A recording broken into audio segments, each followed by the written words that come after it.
Queridas e queridos ouvintes, sejam bem-vindos a mais um podcast do Justificando. Eu sou André Zanardo, diretor de redação aqui do Just, e hoje vamos falar sobre liberdade de imprensa, liberdade de expressão, sobre como dão as censuras na atualidade, e eu acredito que acabaremos passando um pouco sobre pós-verdade, sobre os obscurantismos que estamos vivendo, e se der tempo ainda, quem sabe a gente levanta e fala mais algumas coisas sobre a Vaza Jato. Então, neste papo de hoje, eu sigo com meu parceiro, Patrick Mariano, já em campanha pelo Volta Mabô, né? Porque se o céu não cair, nem o mar nos engolir, espero que ela esteja de volta conosco na próxima semana. Então chega junto já, Patrick, vamos apresentar isso aqui junto.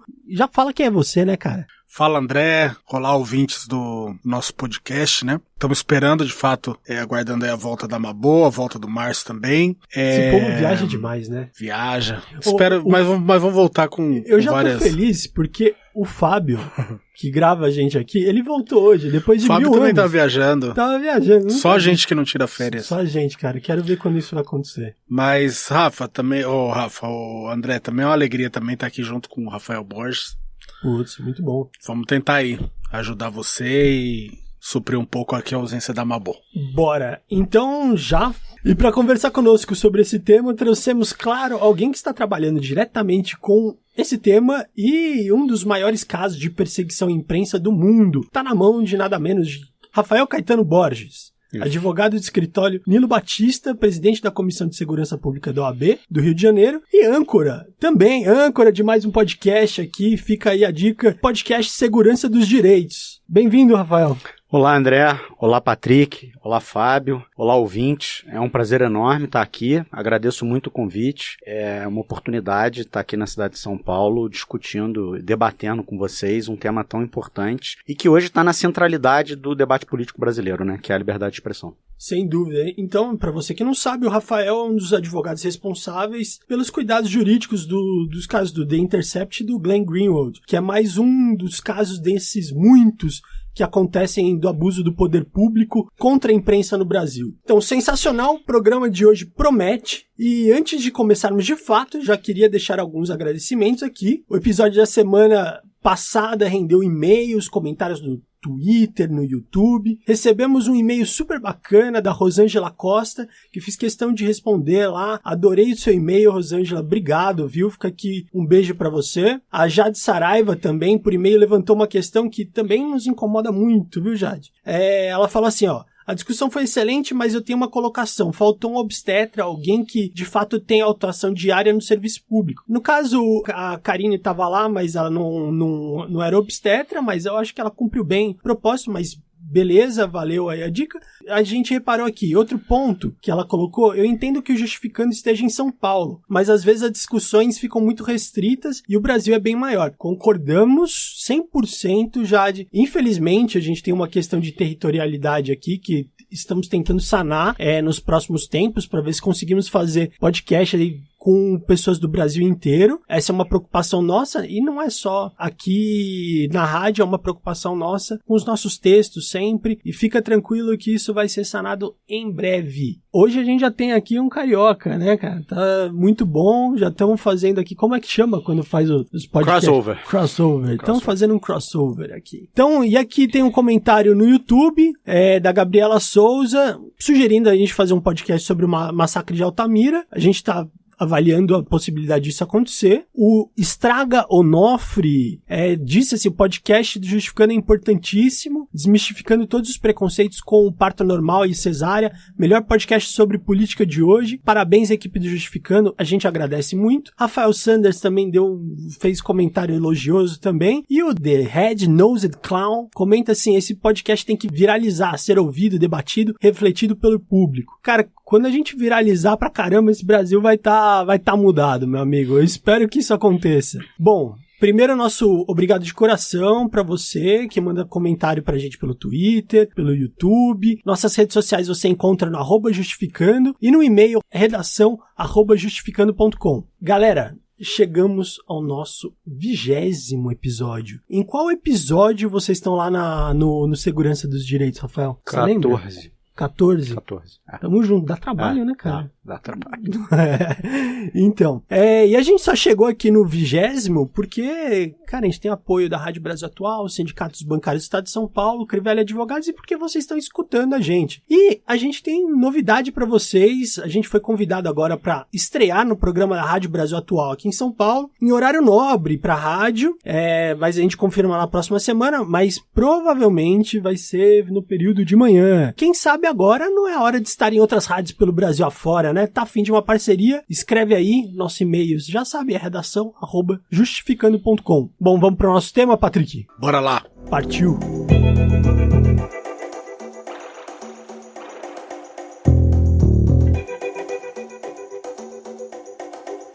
Segundo o mais recente ranking sobre liberdade de imprensa da ONG Repórteres Sem Fronteira, em 2019, o Brasil ocupa a posição 105, 105ª posição dentre 180 países. É claro, uma colocação preocupante e vexatória pra gente. Determinantes para a queda foram o aumento da violência contra os jornalistas e o registro de ameaças e a quantidade de mortos durante o ano passado. Um total de 7 jornalistas assassinados. Segundo o relatório, o mundo passa por um momento de uma mecânica do medo, mostrando que o ódio aos jornalistas se transformou em violência e que aumenta o temor entre os profissionais de imprensa. Para isso, a gente trouxe aqui o maior case hoje, que é o caso do Glenn, que felizmente, apesar de toda a difamação, de todos os ataques que têm sido contra ele, mas ainda não aconteceu e não vai acontecer, espero que nenhuma violência física. Então, já bora aí, Rafael, como é que estamos nesse caso e quais são os últimos andamentos assim que as pessoas não sabem que está acontecendo?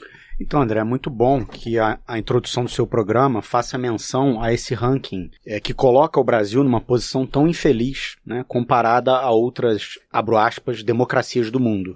Fecho aspas, né, porque comparar o Brasil hoje com democracia é um pouco audacioso, né?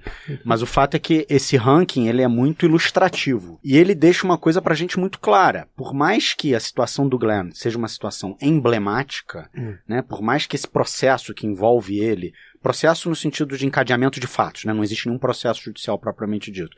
Mas por mais que esse contexto que envolve o Glenn seja uma coisa emblemática e tenha ganhado as páginas dos jornais Brasil e mundo afora, a liberdade de expressão é uma questão central no Brasil. E ela não é uma questão central no Brasil por causa do Glenn.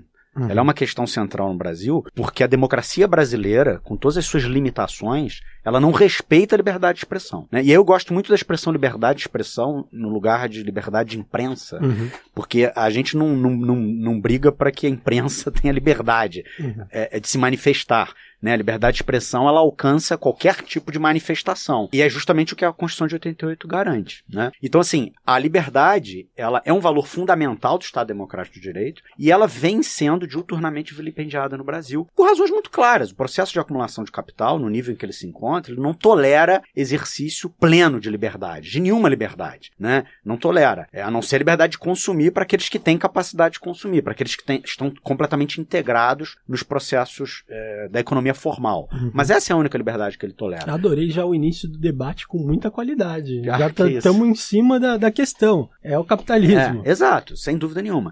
Então, assim, por mais que esse acontecimento com o Glenn ele seja emblemático, como eu falei, ele revela, ele é sintomático de um problema, de uma doença muito maior, né? E muito mais preocupante, muito mais grave. Como você já falou, de fato, contra o Glenn, neste momento, não existe nenhuma medida, não que a gente saiba, pelo menos, né? Nada às claras, né? Nenhuma medida judicial ou mesmo de natureza policial, enfim, que de certa forma atinja direitos dele. Tem algumas suspeitas, né? Tem algumas suspeitas, mas veja, recentemente a Rede, né, ela fez uma ação junto ao Supremo. Em função dessa ação, o ministro Dias Toffoli determinou que o ministro da Justiça, Sérgio Moro, dissesse acerca da existência ou inexistência de investigação no âmbito da Polícia Federal contra o jornalista. Né? E a resposta foi negativa. Né? Ele mandou um ofício dizendo, bom, isso não significa muita coisa nesses tempos. Formalmente Exato. Não tem nada. Exato. Formalmente não tem nada e não há razões para ter.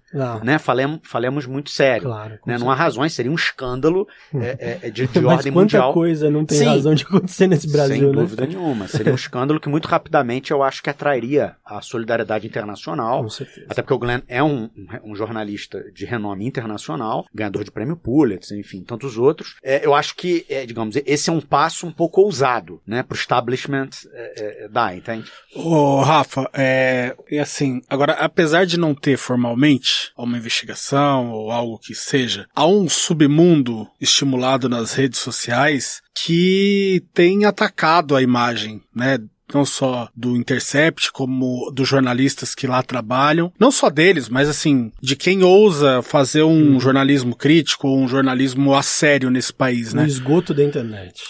Então eu queria que você um pouco tratasse disso, porque você vê, sites, inclusive, que se denominam de jornalismo, ficam soltando twitters, falando, olha, hoje vai acontecer isso, amanhã vai acontecer aquilo, no sentido de ameaçar mesmo, no sentido de intimidar que ele possa exercer sua profissão, né? Então, eu queria que você falasse dessas duas formas de... Tem a estatal, que a gente vê que há sempre um tensionamento ali, e também essa forma paraestatal, que muitas vezes é estimulada por agentes do Estado também. Isso é novo? Essa nova forma? Eu acho que ela é nova na medida em que ela nunca se valeu de uma rede de capacidade, de capilaridade como a internet. Sim, né? Um tecido social instantâneo. Exatamente, né? Ela é nova nessa medida, né? Na medida em que hoje um jornalista que vem lá de um submundo qualquer, que não tem formação, que mal domina os signos e códigos da língua portuguesa, ele vem a público e manifesta a sua opinião sobre o assunto, e dependendo do potencial lacrador daquela opinião, ela muito rapidamente se dissemina, por mais estúpido que ela seja. Então, assim, no campo da estupidez, para ficar no que eu já ouvi de mais pitoresco, né? Patrick me perguntava, o que vem daí, das ameaças, das intimidações. Eu posso dizer, Patrick, tudo é muito infantil. Tudo é muito infantil de qualquer ponto de vista que se analise, tudo é muito infantil, né? Justamente porque a Constituição garante o trabalho jornalístico, a Constituição garante a publicação de conteúdo, ainda que esse conteúdo tenha sido obtido por meio ilícito, isso tudo é garantido pelo texto constitucional. Então, quer dizer, o subterfúgio, os instrumentos, o caminho que eles acham para tentar atacar o trabalho do jornalista, dois jornalistas, de uma forma geral, são sempre caminhos muito infantis. Então, para vocês terem uma ideia, recentemente, por exemplo, eu ouvi pessoas cogitando, eu não vou citar o veículo para não monetizar, né? Para ninguém lá conferir e monetizar o veículo, mas eu vi pessoas cogitando, por exemplo, de que o Glenn praticaria crime de receptação, porque ele está lidando com um material, né, no caso as mensagens, que foram, por sua vez, objeto de atividade criminosa, né? Isso é de uma estultice, isso é de uma estupidez, isso é de uma baixeza teórica, que é difícil, assim, a gente tem que abaixar muito o nível para conseguir fazer um debate com esse tipo de interlocutor. Mas esse tipo de interlocutor, rigorosamente, ele não está a fim de debate. Não. Ele está a fim de lacrar, ele está a fim de criar, para ficar numa expressão da moda, balbúrdia. Né? Ele está a fim de criar instabilidade. Né? Quer dizer, cogitar de que o jornalista que publica uma mensagem pratica receptação é considerar as mensagens do Telegram coisa de um ponto de vista patrimonial, coisa de um ponto de vista de valor econômico. Uma vez eu até conversava com o próprio Glenn sobre isso, né? E o próprio Glenn dizia, quantas mensagens de Telegram você declarou no teu imposto de renda do ano passado? Porque se isso pode ser receptado, isso tem que ter valor econômico. Se tem valor econômico, isso integra o meu patrimônio. Se integra o meu patrimônio, tem que estar na minha declaração de imposto de renda. Então, assim, mas é isso. Olha o nível que a gente chega olha o nível do interlocutor. Rafael, e o pior é que a gente tem que debater com esse sujeito, porque é o sujeito que está no poder hoje, né? É esse o pensamento e é essa figura que eu tenho a impressão de que quando isso é colocado, muitas pessoas colocam essa posição, o governo já faz um tracking daquela informação e reproduz aquilo em forma de política pública ou traduz isso em forma de uma declaração presidencial. Então é complicado que a gente não consegue ter parâmetro de discussão mais. Não conseguimos mais argumentar cientificamente se não importa mais. E o presidente, às vezes, dá declarações absolutamente ilegais, inconstitucionais, e a gente tem que ficar falando de direito. E ele tá nem aí, porque pra ele é mais um Twitter, é mais um dia na vida dele. Tanto faz, que ele não tá pouco se lixando pro Brasil. Isso é uma tática de diversionismo, que tem funcionado muito bem. Você deu um exemplo, né? Aquele dia que o presidente falou que esse jornalista aí vai pegar uma cana, enfim, falou algo do tipo, né? Pode pegar uma cana, né? Eu tive que conversar com muito interlocutor de boa fé, sabe, Patrick? Me perguntaram, pelo amor de Deus, tu tem que fazer um habeas corpus. Tem que fazer um habeas corpus, porque o presidente da República está dizendo que o jornalista pode ir em cana. Eu dizia, gente, eu vou fazer um habeas corpus quem é a autoridade coatora desse habeas corpus? Aí o meu interlocutor de boa fé, pouco versado na coisa jurídica, dizia, ele mesmo é a autoridade coatora. Eu falei, gente, o presidente da República não pode prender ninguém, salvo se for uma prisão em flagrante, que eu também posso, você também pode, Patrick também pode, qualquer um pode. Salvo hipótese de prisão em flagrante, os poderes de prisão de um presidente da República, eles são idênticos aos nossos. Né? Quer dizer, salvo hipótese de... nenhum, ou seja, salvo hipótese de prisão em flagrante, o presidente da República não tem poder de prender ninguém. É o mesmo não poder que nós temos, entendeu? Claro. A prisão no Brasil é só decorrente, ou em flagrante, ou decorrente de decisão judicial fundamentada. Não me ocorre que Bolsonaro seja um magistrado, né? Tenha passado num concurso, ou esteja em algum tribunal superior. Então, assim... mas é isso, o nível do debate, ele tá muito próximo do chão, entende? Por quê? Porque é uma manobra diversionista. Tudo isso atende a uma finalidade muito bem desenhada, né? Que é a finalidade de fazer com que não se debata o conteúdo das mensagens.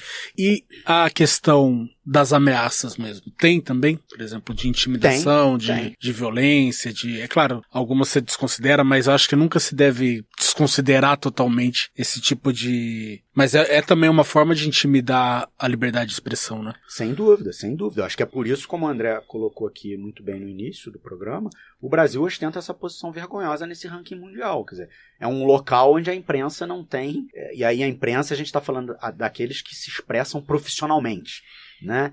E aí a liberdade de imprensa mesmo, não estou falando só de liberdade de expressão, falando de liberdade de imprensa estrito senso. É um lugar onde a imprensa não tem liberdade para trabalhar. É um lugar onde se discute se um jornalista pode publicar uma mensagem ou não, porque o conteúdo daquela mensagem compromete uma determinada figura da República. Quer dizer, em que democracia séria do mundo civilizado isso é uma variável a ser levada em consideração, né? E podemos comparar o Brasil com democracias burguesas. Compara com os Estados Unidos. O New York Times publicou a declaração de imposto de renda do Trump, porque um repórter recebeu de fonte anônima. E ninguém discute lá. Tô falando de uma democracia burguesa, com todas as limitações que ela tem. Mas ninguém discute lá se o New York Times poderia ou não poderia publicar a declaração de imposto de renda do Trump. Entende? Por mais que isso possa soar comprometedor. Agora, aqui no Brasil, a gente fica fazendo esse debate. Isso prova, isso diz muito sobre as nossas deficiências institucionais, né? Então, Rafael, tava lembrando aqui outros casos que aconteceram, seja através do sistema institucional mesmo, foi com a Gazeta do Povo. Você lembra desse caso? Sim, sim. Que foi na Gazeta do Povo, os jornalistas estavam fazendo matérias sobre os vencimentos dos magistrados no Tribunal de Justiça, se eu não me engano, no Paraná, é isso? E aí, no Paraná, o TJ do Paraná, os juízes se juntaram, acharam ruim daquela matéria e resolveram se unir em diversas comarcas pelo Paraná e fora para fazer uma ação em cada lugar. Então, isso daí automaticamente traz um prejuízo, porque você pega, às vezes, você tem um jornal pequeno, você tem um prejuízo de ter que gastar com advogado, você tem um prejuízo de colocar pessoas para testemunhar e se defender em cada uma dessas comarcas, que fez que os jornalistas ali não conseguissem trabalhar por 3 meses, até que viesse a Rosa Weber e desse uma decisão suspendendo aquela ação, mostrando, é claro, a forma de intimidação à imprensa, que era tentando diminuir recursos físicos, econômicos. Então, democracia também se faz, inclusive... A democracia não se faz quando esses juízes, por exemplo, acham ruim dessas publicações. Claro. Né? Veja, André, Patrick, o Estado de Direito e o Estado de Polícia, eles convivem numa democracia. E quanto menos desenvolvida essa democracia for, maior é o nível de tensionamento entre essas duas dimensões. O Brasil vive um momento de tensionamento muito grande entre Estado de Direito e Estado de Polícia. E o Judiciário, ele deveria se entender como uma agência, como uma instituição garantidora do Estado de Direito. E na posição de alguém que existe num regime democrático para garantir o Estado de Direito, é papel do Judiciário proteger a liberdade de expressão e, consequentemente, a liberdade de imprensa. Então, quer dizer, ver juízes reunidos num estratagema desse é realmente lamentável. A liberdade de imprensa que o Judiciário garantiu nesse caso foram 40 processos. 40 processos para ferrar os jornalistas que estavam fazendo uma matéria que, no final das contas, a Gazeta do Povo deu repercussão para um fato que é público. Os dados, eles já estavam disponíveis disponíveis pela lei de acesso à informação. Pela lei de acesso à informação e aberto dentro do site. Então, o trabalho que eles fizeram era simplesmente juntar um dado aqui com o outro e colocar dentro de uma argumentação razoável, né? Porque os magistrados, no caso, ali como aconteceu no Paraná e acontece pelo Brasil inteiro, estavam ganhando acima do teto, junto com diversos benefícios, e que todo mundo fecha os olhos pra essa porcaria, né? É isso.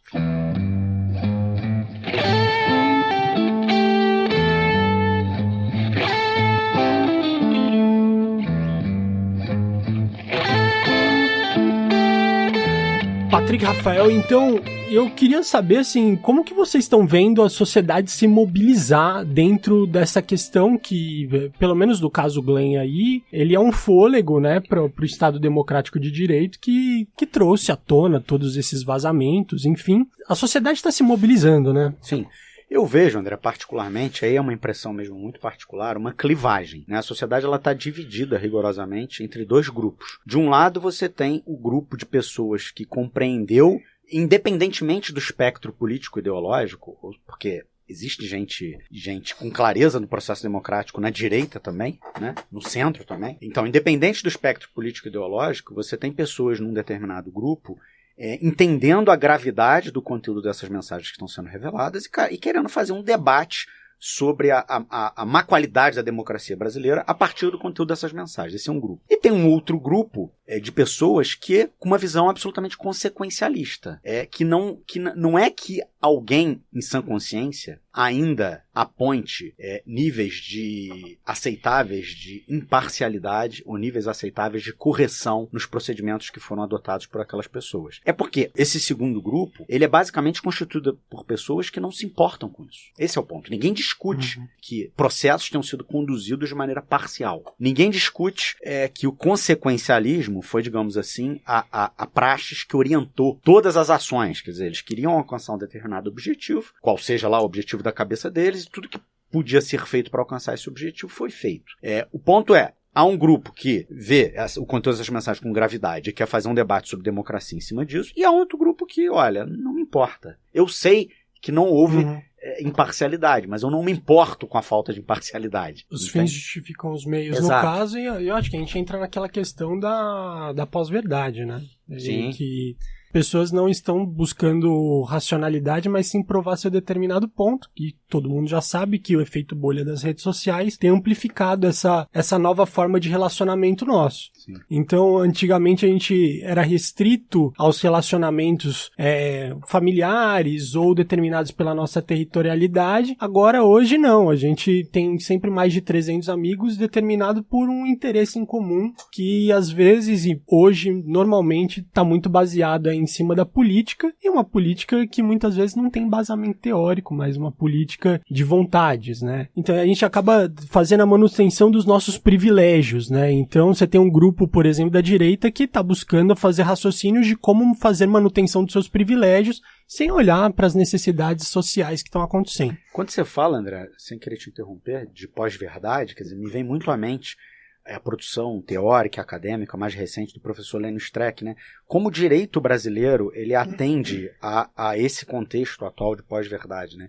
Como que um direito desapegado dos seus próprios precedentes, da doutrina, enfim, de um estudo sólido, concreto sobre as instituições, sobre os institutos jurídicos, ele produz aberrações como essa. Quer dizer, é preciso ter uma estrutura, um arcabouço jurídico muito fraco para você não olhar com perplexidade absoluta para aquilo que vem sendo divulgado pelo Intercept. Né? Quer dizer, a fragilidade do direito brasileiro ela atende muito bem a esse contexto da pós-verdade. Ainda da questão da reação da sociedade, né, que o André puxou, recentemente teve um ato importante no Rio de Janeiro, 2 atos, eu acho que um foi uma reunião de juristas e advogados em apoio ao jornalista Glenn, e o outro foi uma atividade mais ampla, né, de caráter até, digamos, massivo, assim, com muitas pessoas, na sede da ABI. E simbólico que seja lá, porque foi lá que, junto com a OAB... A ABI é a Associação Brasileira de Imprensa. Isso. é lá que grandes acontecimentos de resistência democrática no período da ditadura e também da democracia brasileira aconteceram. Então acho que era legal você trazer para o nosso ouvinte também um pouco de como você está vendo essa reação e falar um pouco desses atos pra gente. Eu acho que era legal também, né, André?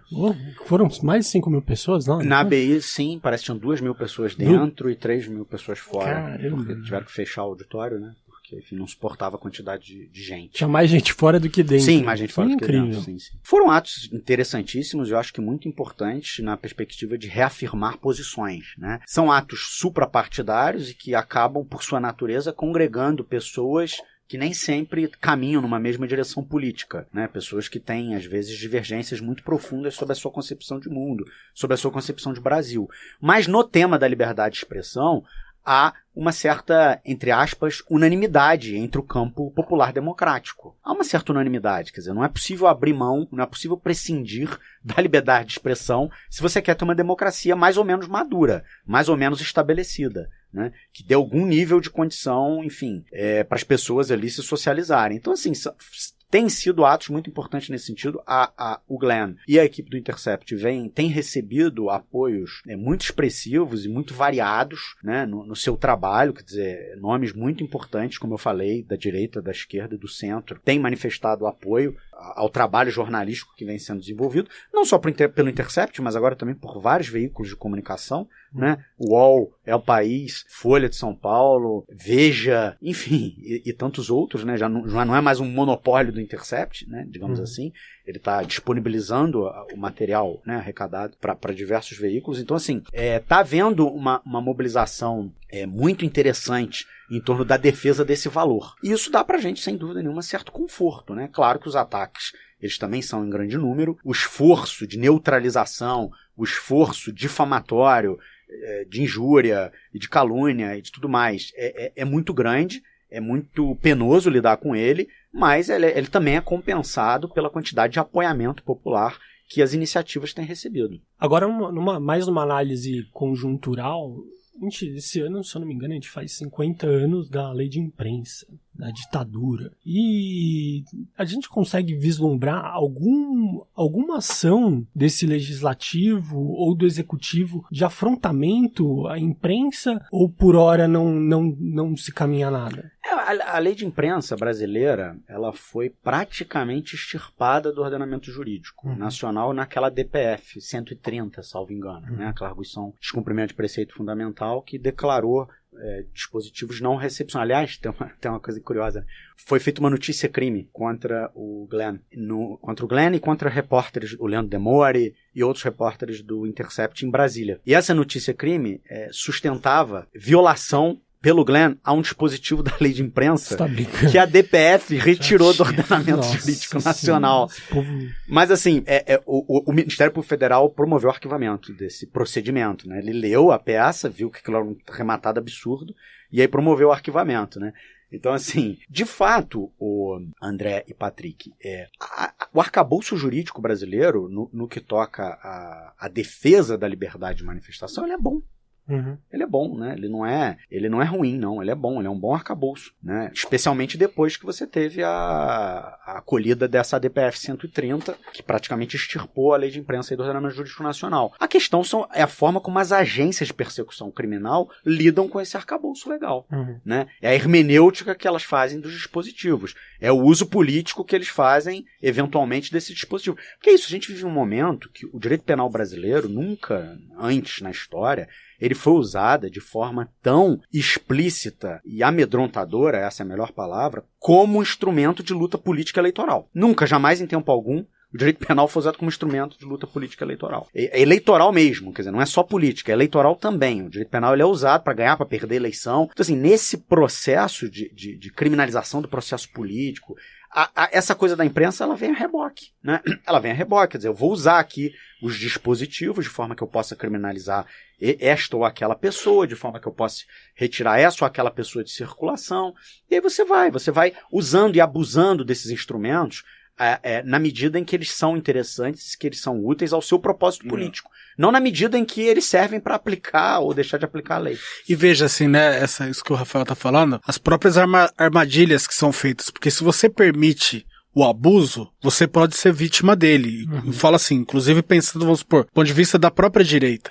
Então você vê, a Rosiana Sarney lá atrás, alguma eleição atrás, estava liderando as eleições, uma ação da PF, então comandada pelo, acho que o José Serra na época, estourou não sei o que lá e saiu uma foto de uma apreensão de 1 milhão de...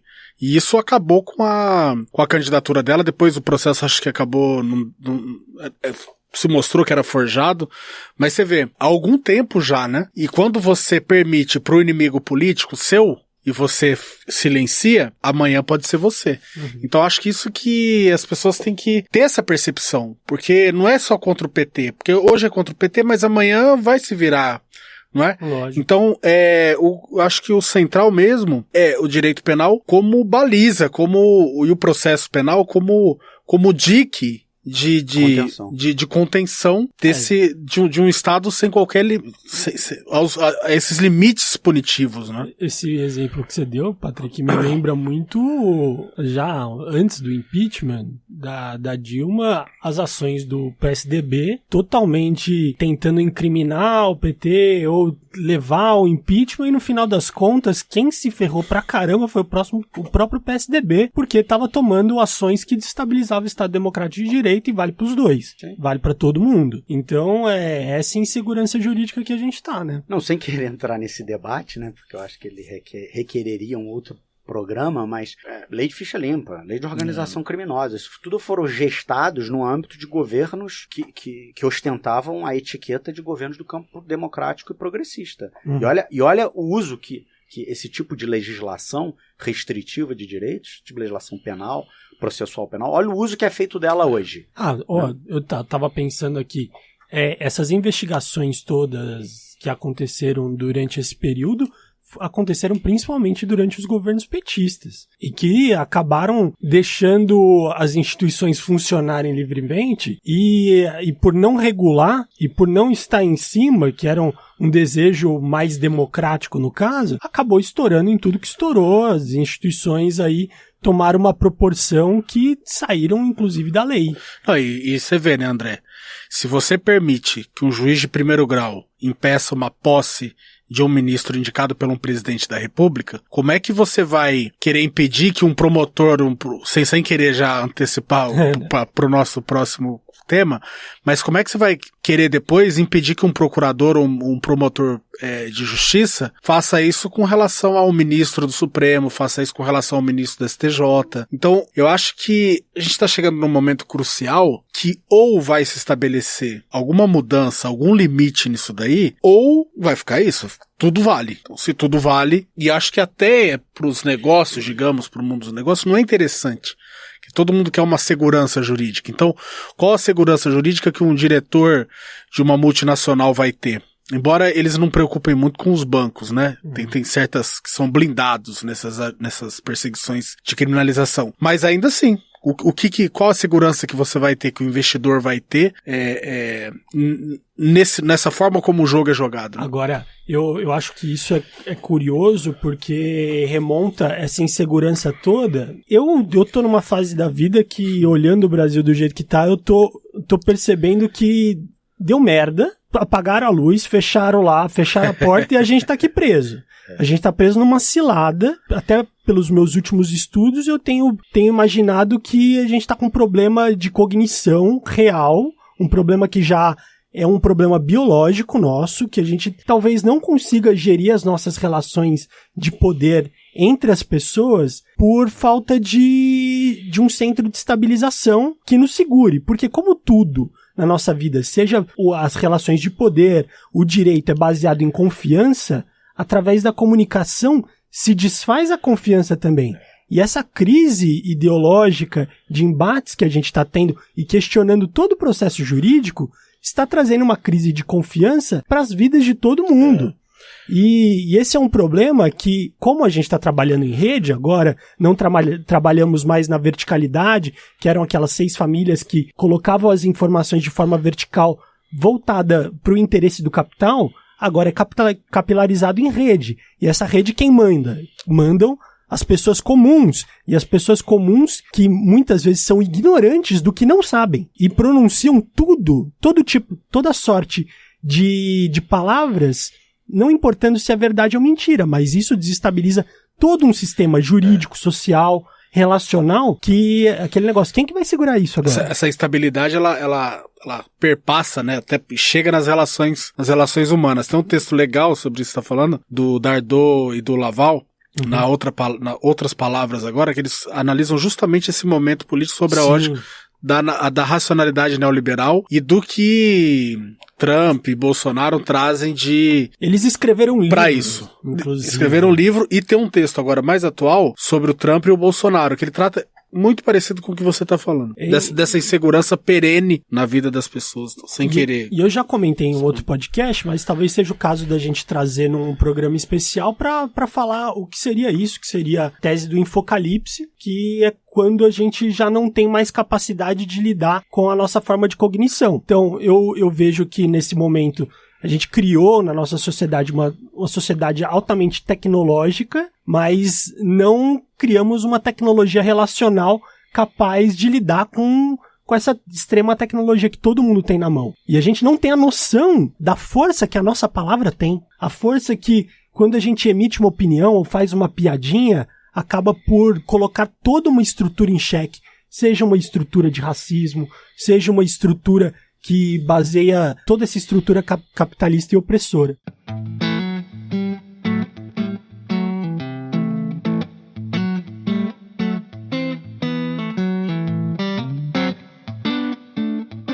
Patrick, então vamos falar de Vaza Jato e fazer uma atualização para o pessoal que está acontecendo nas últimas semanas.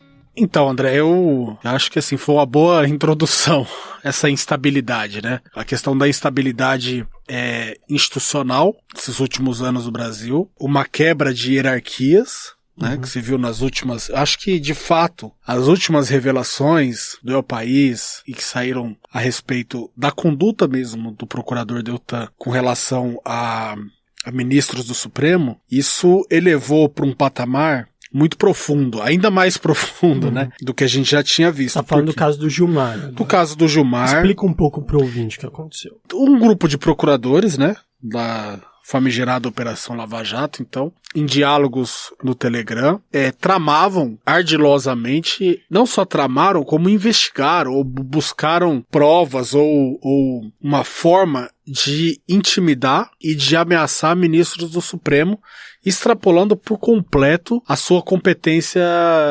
institucional. É um absurdo porque a gente coloca assim, fala-se tanto de Vaza Jato que acha que é um superente gigantesco e que tem poder pra tudo, mas é a primeira instância que a gente tá falando, conversando numa investigação sobre o Supremo, é isso? Exato, né? Você tinha o que acho que na cabeça desses caras, né, desses procuradores, então, eles passaram a se sentir donos do planeta Terra, né? Isso foi estimulado também pela grande mídia, isso todo mundo a gente sabe, e eles achavam que de fato poderiam investigar quem quer que seja, porque veja, inclusive a questão da Lava Jato mesmo, a gente já falou muito aqui, né, André? Mas você tem desrespeito à questão de jurisdição, competência, a mesma lógica que eles usaram contra um partido político, contra o Lula, eles, uma vez que você usou contra esses, eles passaram a expandir isso daí.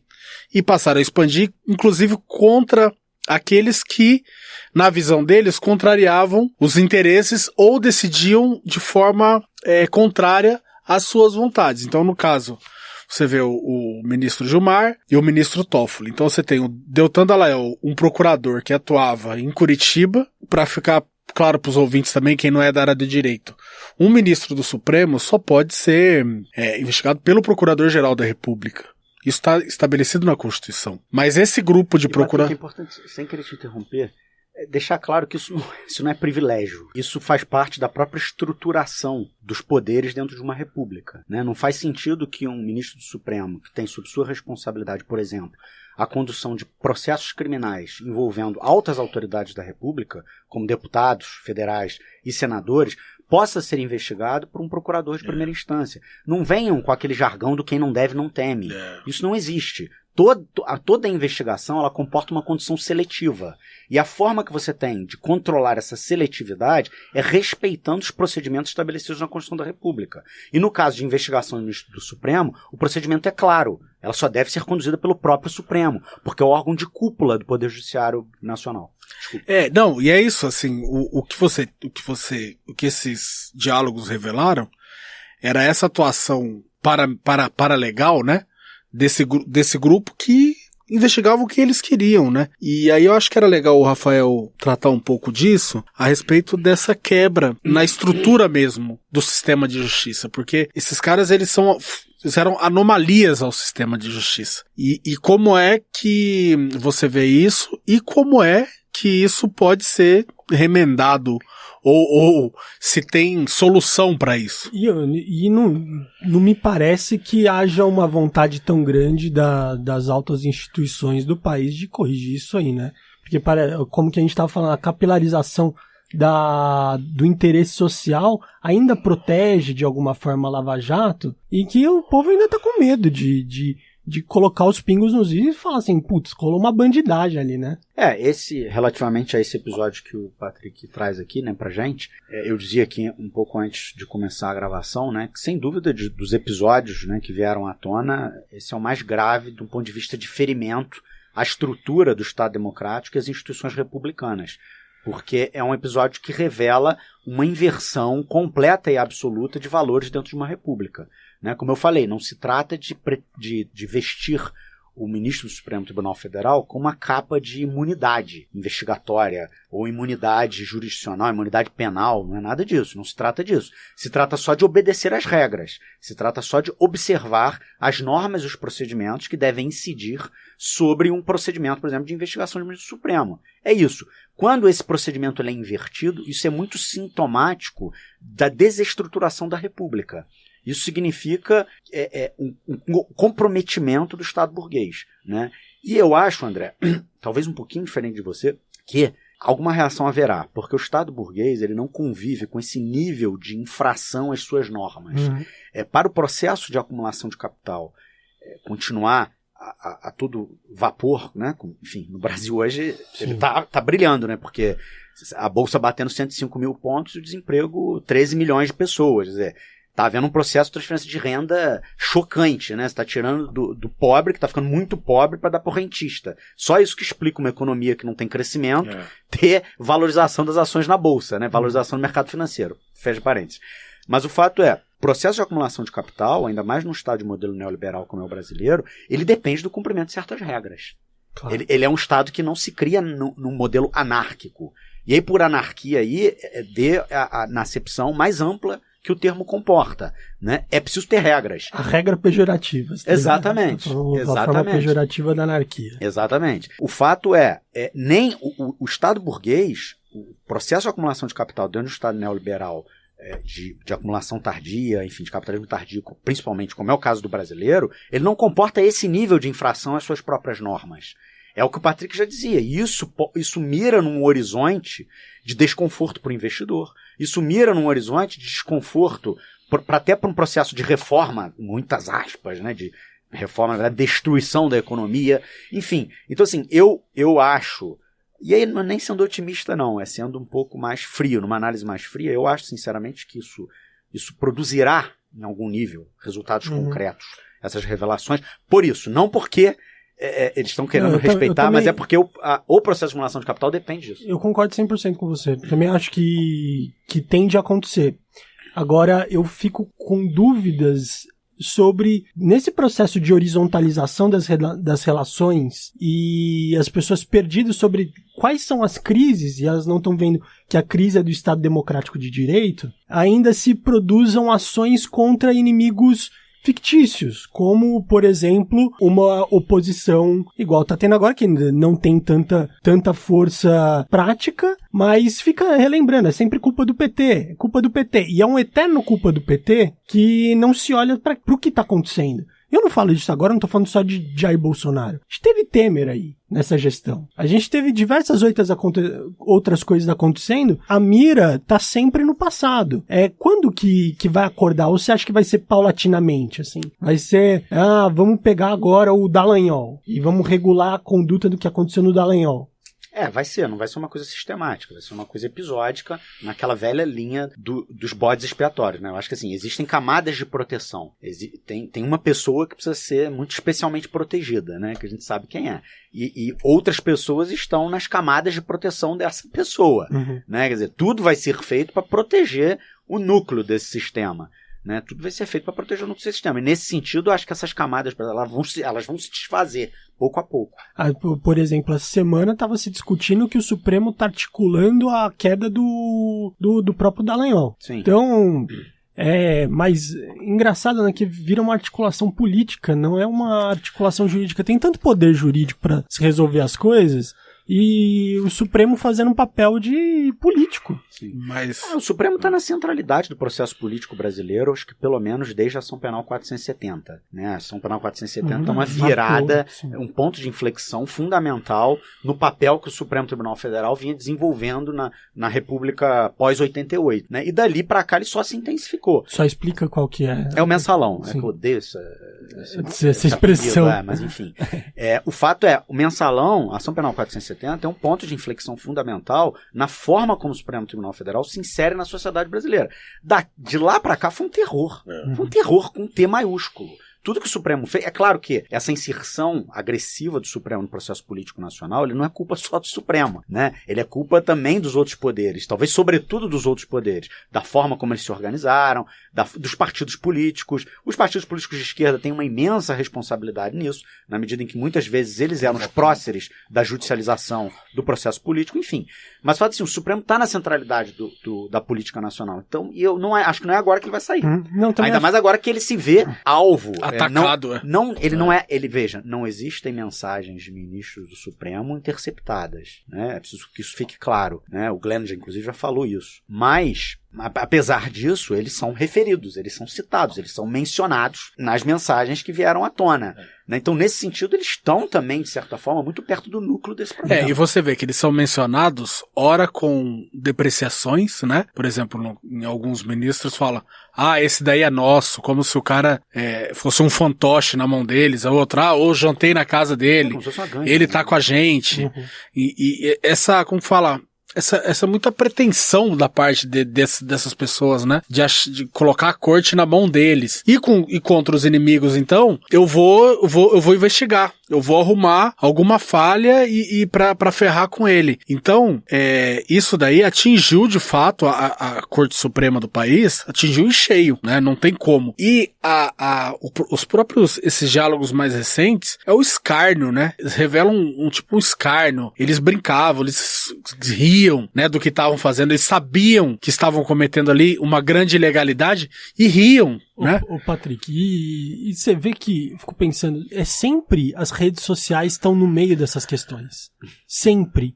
As nossas relações com as redes sociais dão uma confiança pra todo mundo. A gente tá falando, o Supremo tá no centro do processo político. Mas eu diria que não é só eles, mas todo mundo ganhou confiança a partir das redes sociais de se produzir política. Então a gente fala, o brasileiro não gosta de política. Cara, hoje eu discordo profundamente dessa tese e acho que o brasileiro tá cada vez mais lidando com a política cotidianamente e produzindo isso, cada um na tua esfera. Então, o arquiteto vai produzir política de forma em que a arquitetura dele vai refletir o que ele pensa. Então, pode ser mais inclusivo ou menos inclusivo. O ministro do Supremo tem um poder muito maior para tomar essa decisão. Aí você vê alguns casos de repercussão, por exemplo, que aconteceu hoje aí do caso Lula, que a gente viu dessa semana, a juíza Caroline Lebus, de novo, querendo aparecer dentro do processo. Com esse mesmo método. Com o mesmo método, é todo mundo querendo aparecer. Então, isso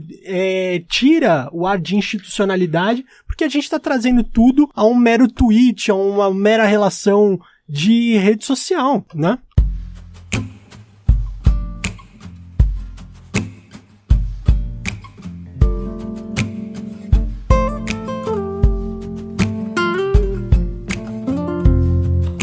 Tá, gente, então, já aproveitando aí, caminhando pro final, eu queria bater um papo aqui com o Rafael agora. Cara, Rafael, fala um pouco do teu podcast, o podcast Segurança dos Direitos, né? Você falou que tá em qual episódio mesmo? 14. Conta aí e chama já a galera pra se inscrever no podcast. Poxa, e desculpa só interromper um pouquinho, é que esse nome é super interessante também, é Segurança dos Direitos, que é uma inversão que a gente precisa trabalhar com ela, então eu também queria que o Rafa depois... Não, parece que é o que a gente tá conversando aqui agora, né? Mas tem um problema, que é, André, que é a questão da segurança pública, que a esquerda precisa ter um programa de segurança pública, que a esquerda precisa falar sobre... E isso contamina e ganha uma força, né? Perdemos porque não falamos de segurança pública. Então, também queria que o Rafa aproveitasse aí e... Então, a segurança dos direitos é um termo que vem ali inspirado na obra de Alessandro Barata, né? Que foi um grande criminólogo, que inspirou a criminologia crítica, né? É isso, quer dizer, exatamente como o Patrick falou, a minha proposta, a nossa proposta, a proposta do podcast é tratar de temas ligados à política criminal, direito penal, processo penal e segurança pública a partir de uma margem esquerda. E olhando para a questão da segurança pública da forma como ela deve ser olhada. Então, quando a gente fala segurança dos direitos, é justamente dizendo que o que importa para fins de política pública é o direito à saúde, é o direito à educação, é o direito à previdência, é o direito à assistência social. A segurança pública, por si só, ela é um valor, entre aspas, etéreo, indecifrável, absolutamente abstrato, que historicamente tem sido utilizado não na perspectiva de proteger bens jurídicos de pessoas, mas sim na perspectiva de atacar bens jurídicos de outras pessoas, né? E o alvo das políticas de segurança pública, historicamente, eles sempre são as populações periféricas marginalizadas, né? Sobretudo o preto, o pobre, o favelado, que é alvo de políticas de segurança pública, porque a política de segurança pública ela serve para isso. Ela, na verdade, é política de contenção, é política de controle social. Ela não produz bem-estar. Não está na cabeça de um ideólogo intelectualmente honesto que fale sobre segurança pública. Ele vê com muita clareza os limites disso, né? Então, quer dizer, é segurança dos direitos, né? Não é segurança pública, é segurança dos direitos. Então, a ideia no podcast é fazer esse debate assim, amplo, né, sobre isso. Então, a gente está com uma entrada semanal, toda sexta-feira à noite. A gente entra um episódio novo, duração aproximada de 1 hora, num esquema, uma dinâmica mais ou menos parecida com essa daqui. E tá sendo muito legal, assim, tá muito divertido. E, enfim, tem um perfil no Twitter chamado @seguedireitos, né? Gmudo seguedireitos, @seguedireitos. O pessoal puder dar uma força lá. O Twitter hoje é a grande rede social dos podcasts, né? De uma forma geral. Então, agradeço muito aqui a propaganda, o espaço pro jabá. Você ter vindo daí a palavra aí do que está acontecendo nos casos mais importantes aí do Brasil e, quiçá, do mundo. E é o podcast co-irmão nosso, porque praticamente nós temos quase juntos, próximos ali e temos muito apreço pelo trabalho dele. Tem tudo a ver com o Justificando, então você do Justificando que nos acompanha sabe que a chance de você gostar lá é alta, então segue o podcast, porque vale a pena. Então, gente, primeiro, Rafael, brigadão, viu? Valeu o papo, nosso crossover, primeiro crossover. Valeu aqui, Patrick, agradeço muito também. A gente se vê então na próxima semana, você já sabe, segue o nosso podcast aí se é a primeira vez que está escutando, deixa os seus comentários de sempre aí, você tá no Twitter, aproveita e escreve pra gente, porque é sempre legal pra gente, é muito bom saber que vocês estão ouvindo, estão acompanhando e interagem conosco. A gente se vê na próxima semana, quinta-feira às 19 horas, podcast Justificando em todos os players de podcast que você encontra por aí e agora na Rádio Brasil Atual pelas manhãs. Então é isso aí, gente, um abraço, até semana que vem.